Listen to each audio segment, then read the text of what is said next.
everyone, una sa lahat, pasalamatan natin ang Diyos dahil sa kanyang salita. Pasalamat ang ihandog natin sa Diyos at walang katapusang papuri sapagkat ito ang kalooban ng Diyos.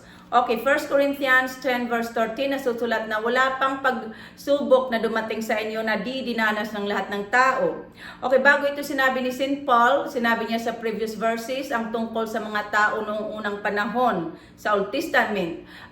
Sumamba sila sa Diyos-Diyosan kaya sila'y napahamak. Sinabi ni St. Paul na huwag kayong sasamba sa Diyos-Diyosan gaya ng ginawa nila.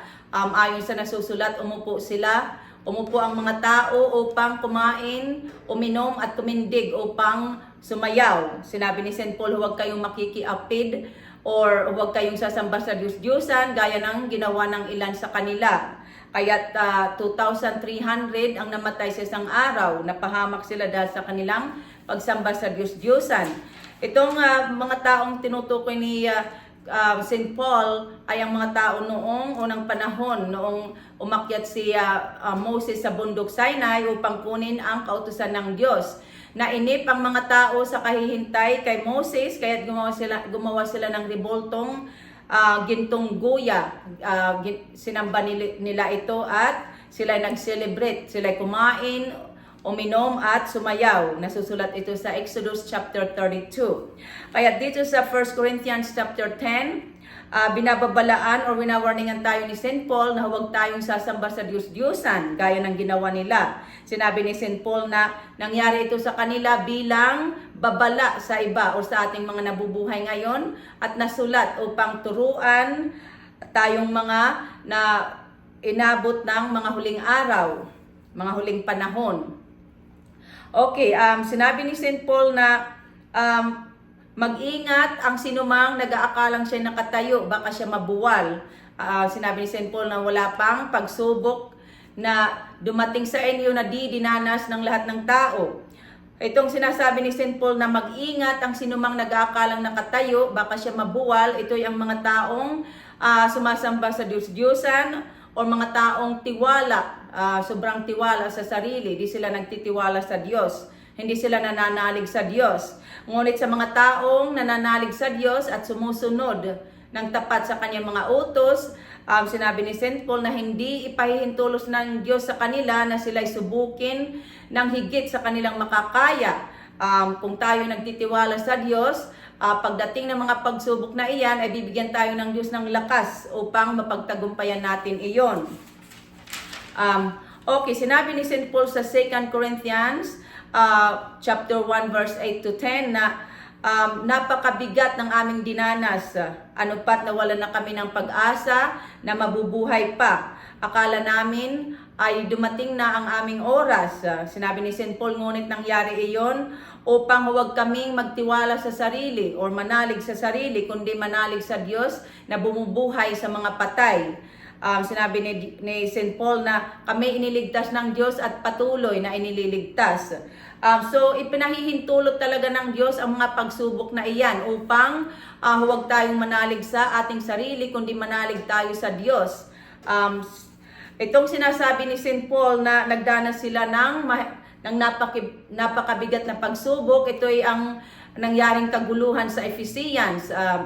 Dahil sa pangangaral ni St. Paul sa salita ng Diyos, marami silang nahikayat na mga tao doon upang manampalataya sa Panginoon. Kaya't nagalit ang mga taong gumagawa ng rebolto ng Diyos-Diyosang si Diana dahil nawalan sila ng trabaho.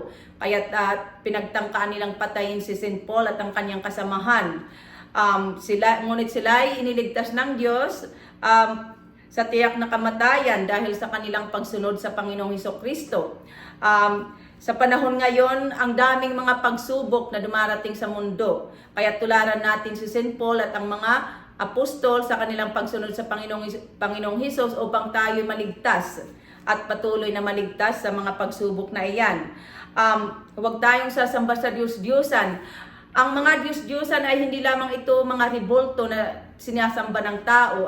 Ang Diyos-Diyosan ito ay idols, maaaring mga tao ito tulad ng mga celebrities na hinahangaan natin ng sobra, hinahangaan ng mga tao ng sobra, at itong idols ay maaari din ang sarili, sobrang tiwala sa sarili. Kaya huwag tayong magtiwala sa sarili, kundi magtiwala tayo sa Panginoon. Sa panahon ngayon, manalig tayo sa Panginoon sapagkat nauunawaan ng Panginoong Hesus ang mga hirap na dinaranas natin dahil ang Panginoon man ay nagdanas ng pagsubok noong tuksohin siya ng Diablo sa wilderness, ngunit hindi siya nagkasala. Sinasabi sa kasulatan na mababatbat ng kahirapan ang mga huling araw at tayo nasa mga huling araw na, kaya't magdaranas talaga tayo ng iba't ibang mga pagsubok. So huwag tayong gumaya sa mga unang sa mga tao nung unang panahon na sumamba sila sa Diyos-Diyosan kaya sila'y napahamak. Sinasabi sa kasulatan na sila'y kumain, uminom at sumayaw at sumamba sa Diyos-Diyosan. So huwag tayong gumaya sa kanila habang hinihintay natin ang Panginoong Hesukristo.